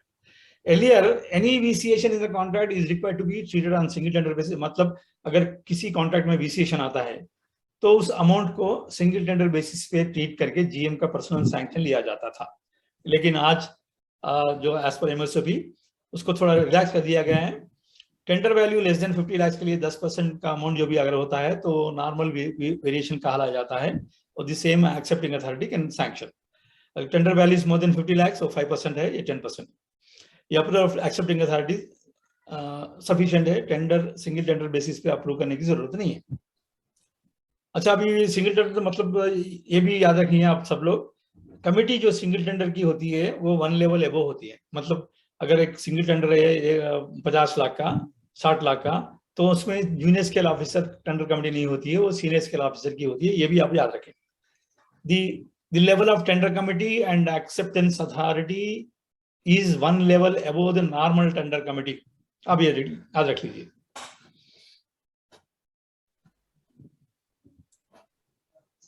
ठीक है, तो हम इसमें एक विशेषण example देखते हैं। ये फर्स्ट कॉन्ट्रैक्ट है, इसमें जो शेड्यूल है 4 ABCD 4 शेड्यूल हैं, उसमें L1 L2 L3 का जो रेट है उसमें यहाँ दिया गया है। तो L1 का रेट ये इसने शेड्यूल A के लिए 10% कोट किया, शेड्यूल B के लिए 5% माइनस कोट किया, शेड्यूल C के लिए 10% प्लस कोट किया, शेड्यूल D के लिए -5% कोट किया। इस तरह इस अमाउंट पे अगर ये परसेंटेज अप्लाई करेंगे तो आपको 34,85,000 आपका अमाउंट आ गया। लेकिन एक्चुअल एग्जीक्यूशन में क्या हो गया, यह जहां पर L1 था तो L1 था इसलिए हम इसको कॉन्ट्रैक्ट दे दिए, L2 दूसरा था 35 लाख ऊपर था तो उसको नहीं दिए, और तीसरा था 35 लाख इसको भी नहीं दिया, 34,85 है तो ये रीजनेबल था, इसको दे दिए। अब जब एग्जीक्यूशन में जब वेरिएशन आ गया तो ये 10 लाख वाला जो है 11 लाख ऑपरेट हो गया, और ये 5 लाख वाला 5,25,000 ऑपरेट हो गया, और 7 लाख वाला 7,70,000 ऑपरेट हो गया, जो 9 लाख वाला कम ऑपरेट हो गया 8,55,000। तो अगर हम जो ओरिजिनल जो रेटेड हैं इसको इससे अप्लाई करेंगे तो इसका वैल्यू हो गया 32,50,000। जो ओरिजिनल कॉन्ट्रैक्ट वैल्यू था 34,85,000, यहाँ पर वो लोएस्ट था, लेकिन यहाँ 32,50,000 होगी।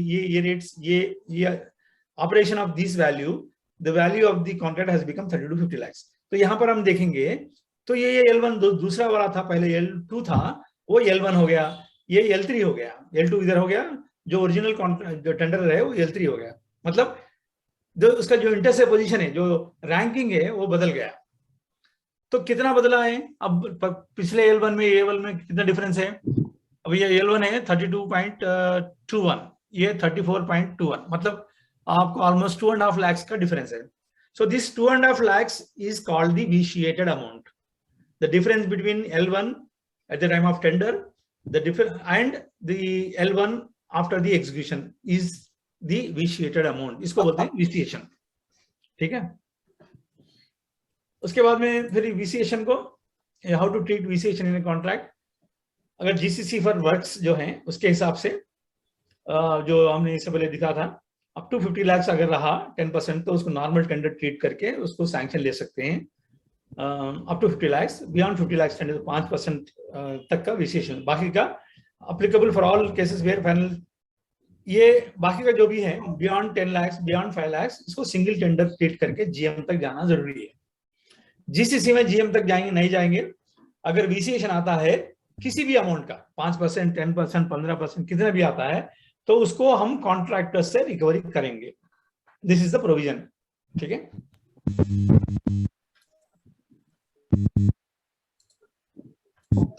in case of variations more than 140%, sir, what to do, sir? More than 140%, sir. Yeah, see, up to 25% is within the agreement quantity, so no problem. From 125 to 140, 125 to 140 it is -2, मतलब मान लो आपका 10% rate है एक schedule पे, तो up to 25% same rate देगा, 10% देंगे उसको। 125 से 140 तक देंगे -2, मतलब 8% उसको रेट देंगे। 140 से 150 तक उसको और 2 कम करेंगे, 6% देंगे। ठीक है, लेकिन कब देंगे, सैंक्शन के बाद देंगे हम उसको फिर हम सब एग्रीमेंट बनाएंगे, उसके बाद सैंक्शन लेंगे, उसके बाद पेमेंट जब देंगे तो -2 होगा। Sir, variation in quantities also we are observing during the execution of the contract only. Pardon? The variation in quantities also Yes. During the execution of the work only we can able to know that now, sir. Yes, yes, yes. तो जो variation statement आता है, variation statement when does it come? It comes only after the execution of the work, during execution of work. जब भी आपको पता चलता है, और विशिएशन भी जब भी आपको पता चलता है, टेंडर फाइनलाइज कर दिए, एग्जीक्यूशन के बाद आपको वेरिएशन और variation in quantities, vitiation in vitiated amount, ये सभी बाद में ड्यूरिंग एग्जीक्यूशन चलता है फर्दर। तो ये अमाउंट डिफरेंस को सैंक्शन देने के लिए क्या निकाला जाता है वेरिएशन? उसमें मान लो अगर उसमें वेरिएशन है तो हमारा वेटिंग लेंगे वो, अगर नहीं है तो वो अपने आप अगर 50% तक का विशिएटेड अमाउंट यानी 50 लाख तक का टेंडर है तो उसमें 10% का विशिएशन अमाउंट सेम अथॉरिटी जो एक्सेप्ट किया है वो सैंक्शन कर सकता है। अगर 50 लाख के ऊपर है तो जो vitiated amount 5% of the contract value के अंदर है तो वो सैंक्शन कर सकता है। उसके ऊपर जो है तो उसको फिर सिंगल टेंडर माना जाएगा, फिर वो जीएम के पास जाएगा, जितना भी अमाउंट है 10। बोलिए। अच्छा, आप बोले कुछ कि ठेकेदार से कुछ वसूली किया जाता है, वो कैसे होता है? ये इसमें जो जीसीसी फॉर सर्विसेज में, ओके, सर्विसेज कॉन्ट्रैक्ट है, आउटसोर्सिंग कॉन्ट्रैक्ट है, तो हम उसको ठेकेदार से रिकवरी कर देते हैं। ये जो वर्क्स में है ठेकेदार से वसूली नहीं करते हैं, वो सैंक्शन दे देते हैं उसको 10% तक का, 50 लाख का टेंडर्स को 10% तक का, बियॉन्ड 50 लाख का 10%, 5%। और इसकी परसेंटेज के अगर ज्यादा रहे तो फिर विशिएशन हम जीएम तक जाएंगे और सैंक्शन लेंगे। लेकिन वो लोग क्या करते हैं, एग्जीक्यूटिव उसी के अंतर्गत उसको खत्म कर देते हैं, उसको बियॉन्ड नहीं करते हैं। जब कभी हमें, बोलिए सर, पूछ रहे थे जब वेरिएशन जब 125% के अबव जाता है तब क्या सर फाइनेंस कॉन्करेंस जरूरी है या 150% के अबव जाने के बाद फाइनेंस कॉन्करेंस जरूरी है? नहीं सर थोड़ा अभी जो जीसीसी पर कंडीशन, जीसीसी वर्क्स में है उसमें प्रोविजन दिया गया है कि वो जो रेट है इनबिल्ट रेट, मतलब आपको अप टू 40% का भी इनबिल्ट रेट है, 40 to 50 भी इनबिल्ट है रेट। अभी यार नेगोशिएशन की जरूरत नहीं है, लेकिन सैंक्शन ले लेते हैं वो लोग। क्या करते हैं, सैंक्शन ले लेते हैं। पहले आपका जो इंजीनियरिंग कोड है उसमें लिखा हुआ है बियॉन्ड 25% रिक्वेस्ट कंकरेंस, लेकिन अभी जो एसओपी है वो छुपी मारी, मतलब they are not talking anything about that concurrence. But आपको इंजीनियरिंग कोड का पैरा कोड करते हुए आपको रिटर्न करना है, बोलना है कि भाई anything beyond 25% request concurrence also apart from sanction. Sanction से पहले आपको कंकरेंस चाहिए। वो बोलेगा यार ये एग्रीमेंट में इसका इनबिल्ट रेट है, फिर कंकरेंस की क्या जरूरत है? सर कंकरेंस की जरूरत है, हमें ये देखना पड़ेगा कि भाई जो एस्टिमेट है, जो एक्सपेंडिचर है, एस्टिमेट से कुछ बढ़ गया या नहीं, फंड्स देखेंगे। मान लो एक्सपेंडिचर आपका वर्क है 5 करोड़ का, ऑलरेडी 6 करोड़ का एक्सपेंडिचर हो गया, तो फिर आप 25 से 40 कैसे जा पाएंगे? तो इन चीजों को ध्यान में रखते हुए हमें बताना पड़ेगा कि एग्जीक्यूटिव को सब कंकरेंस चाहिए। So all depends on your boss ने कभी लोग कहीं डिवीजन में क्या होता है, they are simply ignoring concurrence, जरूरत नहीं है, अरे एसओपी में अवेलेबल नहीं है। लेकिन SOP is not the final. SOP से जो बेसिक थिंग्स है, इंजीनियरिंग कोड है, फाइनेंस कोड है, उसमें ये लिखा है कि 25% के ऊपर जो भी वेरिएशन होता है उसके लिए कंकरेंस चाहिए, सैंक्शन चाहिए। हम अब उसको कोड करते हुए लिखिए, वो बोलेगा as per the MSOP it is not required. आप बोलिएगा भाई as per the engineering code और आपका जो फाइनेंस कोड इसके हिसाब से जरूरी है। क्यों जरूरी है? क्योंकि हमें देखना पड़ेगा कि भाई आपका एक्सपेंडिचर कितना हुआ, हमें ये देखना पड़ेगा कि एस्टिमेट बस्ट हो रहा है या नहीं, हमें ये देखना पड़ेगा कि आपके फंड्स है ही नहीं, ये देखना पड़ेगा। रेट तो हम नहीं देंगे क्योंकि इसमें इनबिल्ट है। ठीक है सर? ठीक है सर। इस variation in quantities there is no interchange of position of the L1 and L2, sir. इसमें क्या होता है, suppose if there is one क्या बोलते हैं उसको, one schedule, if there is single schedule, अगर रेट मान लो +5 +8 +9 +10 दे दिया गया, तो उसमें विशिएशन के चांसेस नहीं होते। अगर ये सिंगल आइटम है तो विशिएशन के चांसेस नहीं होते हैं। मान लो 4-5 आइटम है, 4-5 शेड्यूल हैं, उसमें डिफरेंट रेट्स हमने ऑब्टेन किया है, तो उस डिफरेंट रेट्स की वजह से विशिएशन हो सकता है। ठीक है, Variation means, sir, now in variation quantities also if you executing contract, 3-4 items will appear now, sir. in variation in quantities also, we'll observe 3-4 items. Variation sir. count, yes, we observe the variation statement comes with 3-4 items, right? Yes, sir. But as for this one, Vision. yes, sir. In that, if any quantity exceeded 25% or 30%, And one more thing I forgot to tell you. The Visheshan is worked out only for the quantities beyond 25%. It is not Yes, up to sir. 25%. Okay. Okay, sir. Ji. How to check, sir? That one in Sir, variation. 25. आपका जो variation statement, you will get the variation statement, no. So there Yes, sir. they will say item number 1, agreement quantity, executed quantity, excess, sir. saving, उसमें दिखाते हैं. Okay, okay. Can we? Sir, variation 25% each quantity ना? Schedule overall variation भी अगर overall variation देखना है तो 25% तक का वो sanction कर सकता है. मान लो एक agreement में एक आइटम 40% सेविंग है, दूसरा आइटम हो खाली 70% वेरिएशन है. ये दोनों का जो नेट वेरिएशन है 25% के नीचे आ गया, तो 25% के नीचे अगर वेरिएशन नेट वेरिएशन होता है तो मतलब agreement quantity minus savings plus additional items करेंगे तो आप नेट क्वांटिटी आएगा. सो नेट क्वांटिटी अगर होता है 25% के अंतर्गत होता है तो this can be sanctioned by the acceptance authority. जो ओरिजिनल टेंडर एक्सेप्टेंस किया है वो सैंक्शन कर सकता है. अगर नेट वेरिएशन बियॉन्ड 25% होता है तो भी जीएम के पास जाएगा.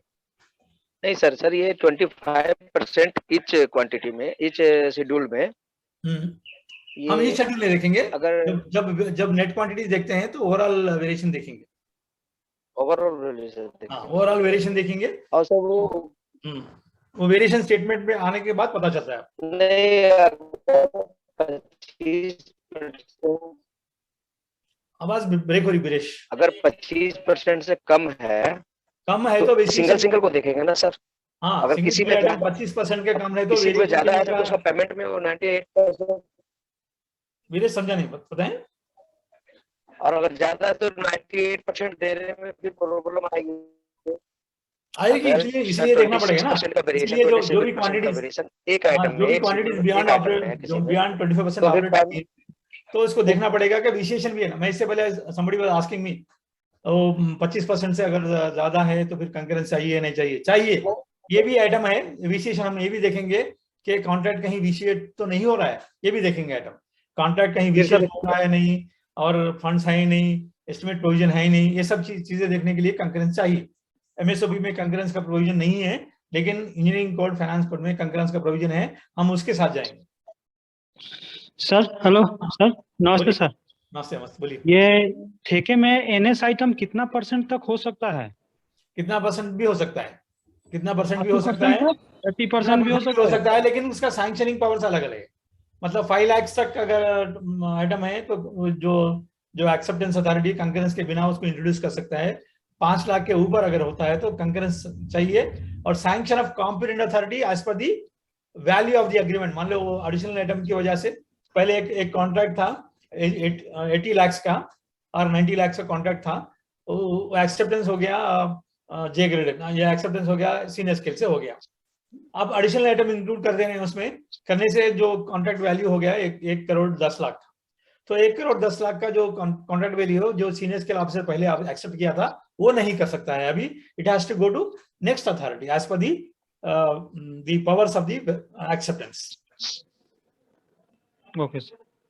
और एक लास्ट एक बताऊंगा आपको, जो जीसीसी पर वर्क्स में एक प्रोविजन, बहुत बढ़िया प्रोविजन आ गया. हम देखते हैं, बहुत सारे आप लोग भी देखे होंगे सब, कि जब अग्रीमेंट फाइनल बिल हो जाता है, फाइनल बिल में थोड़ा अमाउंट हो जाता है. मतलब क्या है, उसके पास 5 करोड़ का टेंडर में उन्होंने पूरा 4 करोड़ 80 लाख ले लिया, 20 लाख खाली है, 20 लाख में 15 लाख का एसडी है, बाकी 5 लाख का अमाउंट बचा है. तो भूल जाएगा क्योंकि उसको दूसरा काम आ जाता है तो उधर काम करने लग जाता है. 1 साल 2 साल हो जाते हैं, जो ओरिजिनल करेंसी खत्म हो जाता है. 2 साल 3 साल के बाद उसको याद आता है भाई वहां पर एक 5 लाख मेरा अमाउंट रह गया था.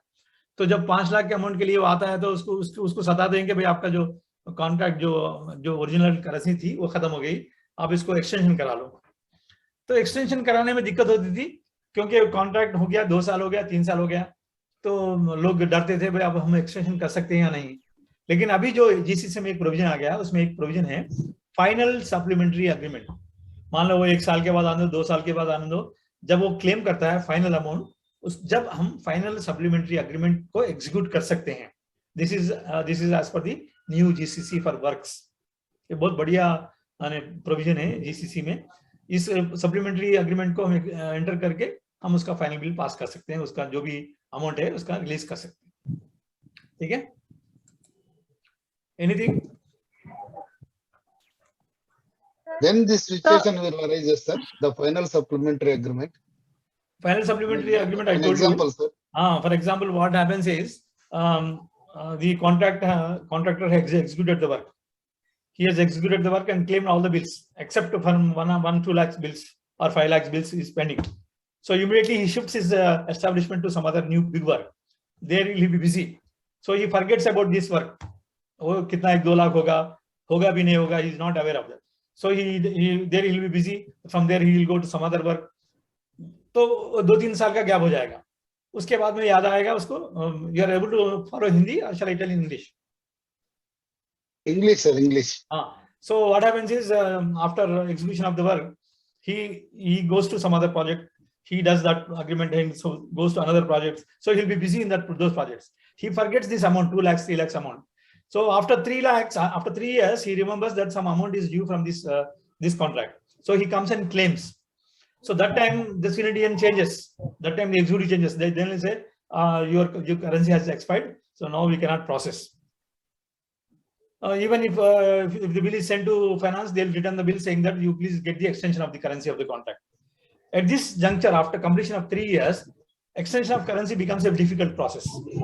So to avoid this difficulty, in order to make the contract management easy, a provision is included in the GCC for service, GCC for works as final supplementary agreement. That means even after you come back after 3 years, suppose some amount is available to be paid to you, so you can approach the executive department and enter into a final supplementary agreement. There you'll give a no claim certificate. You'll mention everything, all the dues, no due certificate, everything will be given. The final agreement, supplementary agreement will be entered into. Based on the final supplementary agreement, your final will be passed and your contract will be closed. Okay. Right. ठीक है banner? Excuse me, sir. Yeah, one more. हाँ बोलिए। Sir जो variation में जो B1, B2 जो लेते हैं, उसमें जो आइटम आता है वो कौन बेस पे सर आइटम लेता है? 10 वो B1 में यही आइटम है, B2 में ये है, C1 में जब टेंडर शेड्यूल बनाते हैं, जब डिटेल एस्टिमेट बनाते हैं, तो जब जो एग्जीक्यूटिव डिपार्टमेंट में CDM बैठता है, चीफ ड्राफ्ट्समैन बैठता है, इंजीनियर बैठता है, SSC बैठता है, उनको पता होता है कि कौन सा आइटम लगेगा उस एग्जीक्यूशन ऑफ वर्क के लिए। तो उस बेसिस पे वो लोग साइट इंस्पेक्शन करके उन आइटम्स को USSOR में, unified standard schedule of rates की एक बुकलेट होती है, उसमें स्पेसिफिकेशन होता है, उसमें आपका जो आइटम नंबर होता है, डिस्क्रिप्शन होता है, रेट होता है, उस हिसाब से वो एस्टिमेशन करते हैं, उसी हिसाब से वो टेंडर बुलाते हैं। Hello sir. हाँ बोलिए। सर और एक क्लैरिफिकेशन कर ले रहे हैं सर जब आप ओवरऑल में बोले सर 125 के ऊपर जाने से सर फाइनेंस कॉन्करेंस लगेगा चाहिए इंजीनियरिंग कोड के हिसाब से? दोनों में भी लगेगा। Individual item over 125% and also the net value over 20%। Sir मैं यही पर ही आ रहा था सर, इंडिविजुअल आइटम अगर शेड्यूल्ड आइटम रहा या इस आइटम में तो लगना चाहिए, और sir individual sir scheduled item अगर रहा इंडिविजुअल सर 25% के अबव अगर वेरिएशन रहा तो सर उसमें क्या फाइनेंस कॉन्करेंस जरूरत है सर? आपके एमएसओपी के हिसाब से जरूरत नहीं है, लेकिन हाँ सर ये बहुत कंफ्यूजिंग है सर। हाँ मैं इसीलिए बता रहा था ना आपको कि आपका जो फाइनेंस कोड है, आपका जो इंजीनियरिंग कोड है, उसमें ये लिखा है कि operation of individual items beyond 25% और operation of 25% of the quantities net value beyond 25% requires finance concurrence, उसमें लिखा हुआ है, इसमें नहीं लिखा हुआ है। वो बोलेंगे भाई एमएसओपी में लिखा नहीं है, तो उनको ये बताइएगा इसका कंकरेंस इसलिए जरूरी है क्योंकि हमें 3 पॉइंट देखनी है। एक तो क्या देखनी है, विशेषण, इसकी वजह से कुछ विशेष तो नहीं हो रहा है, इसकी वजह से कुछ एस्टिमेट ब्रस्ट तो नहीं हो रहा है, इसकी वजह से कुछ फंड्स का प्रॉब्लम तो नहीं आ रहा है, इन चीजों को हमें देखना है, तो इसलिए आप कंकरेंस मांगिए। आप एग्जाम में भी लिखते हैं तो आप इस तर्क को ध्यान में रखते हुए लिख सकते हैं। मतलब सर इंडिविजुअल हो, ओवरऑल हो, इनेस हो, शेड्यूल्ड हो, सर 125 के ऊपर जाने से ही लगेगा सर। बिल्कुल जी सर। वर्क रजिस्टर का मेंटेन, पढ़न सर वर्क रजिस्टर का मेंटेन कहाँ होता है? वर्क रजिस्टर का मेंटेन अकाउंट्स ऑफिस में होता है, अकाउंट्स में होता है। कभी कहीं 2 सेट्स ऑफ वर्क रजिस्टर्स भी होते हैं, लेकिन आप कंप्यूटराइजेशन के बाद एक ही सेट, वो सेट का 2 कॉपी लेते हैं, एक एग्जीक्यूटिव को देते हैं, एक फाइनेंस में रहता है। तो अकाउंट्स में ही मेंटेन होता है? अकाउंट्स वो मेंटेन करते हैं, हमें रिकंसिल करना पड़ता है। फाइनेंस को एवरी मंथ 2 कॉपी आते हैं, उनके पास एक होता है, इनके पास, हमारे पास एक होता है, तो वो लोग अपना रिकंसाइल करके आते हैं। फिर हम भी अपने जो वोचर्स हैं, CO7 है, JVs हैं, दूसरे वोचर्स हैं, उसमें से हम उसको भी फिर वेरीफाई करेंगे, फिर रिकंसाइल भी कर लेंगे। तो एग्जीक्यूटिव के द्वारा नहीं रखा जाता है क्या? एग्जीक्यूटिव के वहाँ क्या बोले? एग्जीक्यूटिव के द्वारा वर्क रजिस्टर नहीं रखा जाता है वहाँ? हाँ, वही मेंटेन करते हैं, वर्क रजिस्टर वही मेंटेन करते हैं, क्योंकि उसको CR भी उसी को ड्राव करना है ना। थोड़े जगह छोटे वर्क्स होते हैं, वहाँ हम एक ही जगह रखते हैं अकाउंट्स में। थोड़े बड़े वर्क्स होते हैं, उसके सीनियर DN के पास होते हैं, वो 2 सेट्स ऑफ वर्क रजिस्टर्स होते हैं। एक तो single set of work register होता है, अपने जो जैसे कि इलेक्ट्रिकल है, SNT है, इनका ये सिंगल सेट होता है। जो इंजीनियर्स है, सिविल इंजीनियर्स, उनका डबल सेट 2 सेट होता है। लेकिन बेसिक जो मेंटेनेंस है उन्हें वो लोग ही करते हैं, हम रिकंसिलिएशन करते हैं। Okay sir. Work charge establishment sir, I have a question, sir. बोलिए। Now present exam we have to write measurement book or computer measurement book, sir. अच्छा, मेजरमेंट बुक का बारे में मैं आपको आप देखिए, मेजरमेंट बुक ये बोलिए, ई मेजरमेंट बुक अगर वो स्पेसिफिकली अगर क्वेश्चन पूछते हैं तो e measurement book comes only during IRWCMS। No, sir. The CMB, sir. Contractors measurement book is applicable for more than 20 crores contracts. अगर 20 करोड़ के कॉन्ट्रैक्ट्स हैं तो जब भी कॉन्ट्रैक्टर्स मेजरमेंट बुक लगेगा। इसमें क्या होगा, कॉन्ट्रैक्टर्स को एक बुक दी जाती है 100 पेजेस की, उसमें वो खुद मेजरमेंट करता है और सीनियर जो सिविल इंजीनियर है उसको बुलाता है, उसके सामने ये मेजरमेंट खुद है, इसका जो रिप्रेजेंटेटिव होता है वो मेजरमेंट करता है और ये विटनेस करता है, साइन करता है executive. Normal contractor, normal measurement book में क्या होता है, एग्जीक्यूटिव डिपार्टमेंट मेजर करते हैं और कॉन्ट्रैक्टर विटनेस करते हैं, ये डिफरेंस है। और कॉन्ट्रैक्ट बुक में 75% तक का पेमेंट विदाउट विटनेस भी 75% पेमेंट दे सकते हैं 4 बिल तक। लेकिन जब नॉर्मल मेजरमेंट बुक है उसमें without his witness we can not process the bill. Revenue allocation register का मेंटेन सर? जी रेवेन्यू एलोकेशन रजिस्टर का मेंटेन एग्जीक्यूटिव होता है। इसमें जो कंप्यूटराइज्ड जो स्टेटमेंट आता है उसी में अलग से कुछ मेंटेनेंस नहीं करते हैं। रेवेन्यू एलोकेशन रजिस्टर जो बोलते हैं that is computerised statement, it is done and filed in the book section itself. उसमें कुछ उसको खाली केवल एक्सपेंडिचर मॉनिटर करने में लेते हैं उसको। Sir, this 2-packet tender system is there, sir, now? 2-packet. Yeah, it is there. 2-packet system of tendering is there. For in case of works, it is more than 10 crores, and more than 10 crores. For services, is more than 50 lakhs. Okay. Sir work charge establishment sir, एक question sir. Work charge establishment मतलब ये होता है आपका जो estimate बनता है, estimate में आपको डिफरेंट वर्क्स होते हैं। लाइक आपका जो सब हेड होता है, मतलब सब वर्क्स होते हैं।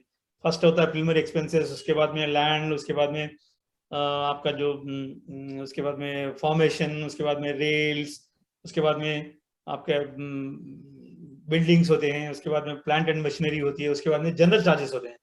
जनरल चार्जेस मतलब क्या होता है, जो miscellaneous expenditure connected with execution of the work, उसमें एस्टैब्लिशमेंट भी होता है। मतलब क्या है, आप कंस्ट्रक्शन में काम कर रहे हैं और किसी स्पेसिफिक वर्क के लिए काम कर रहे हैं, तो आपका जो एक्सपेंडिचर है, एस्टैब्लिशमेंट एक्सपेंडिचर है, वो एक्सपेंडिचर भी उस वर्क को चार्ज होना चाहिए।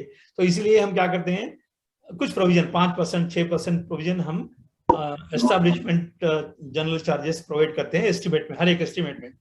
उस प्रोविजन को अगर आप वर्क चार्ज एस्टैब्लिशमेंट ऑपरेट कर रहे हैं तो उस प्रोविजन को इस्तेमाल कर सकते हैं, अन्यथा उसको नहीं करते।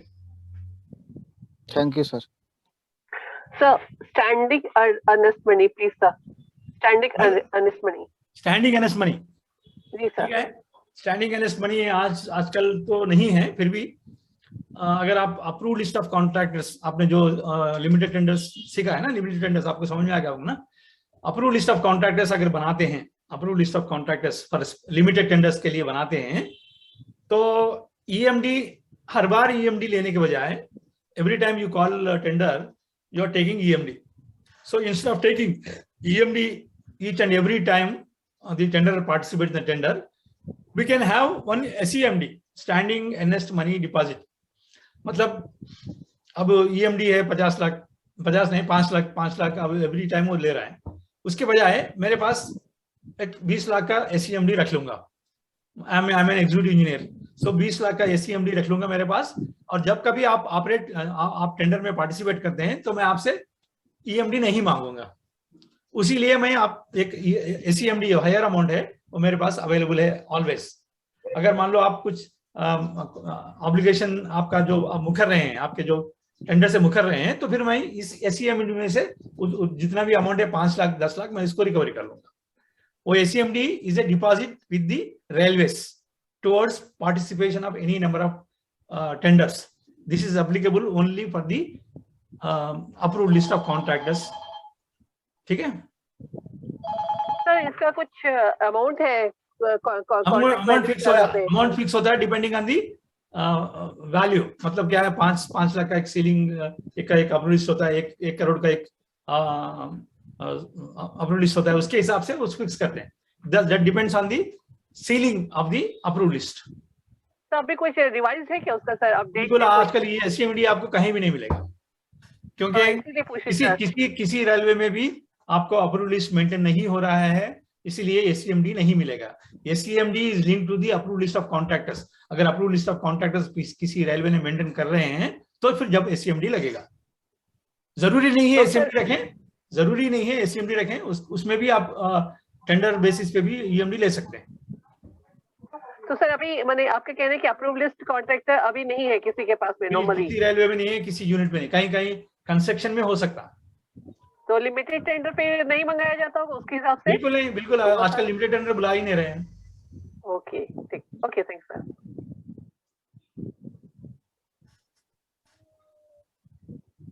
So if there are no further doubts, I think we'll wind up the session. Yes. On behalf of PIRIFAM Secunderabad, I thank Sri Mohammad Abduluddin sir for taking up the session on tenders and contracts and also clarifying all the doubts of the participants. Thank you so much, sir. Thank you. Any further doubts we will have in the next class. So tomorrow we have session on cash book, commercial bookkeeping cash book. Login time is 3 p.m. Thank you all. Thank you so much.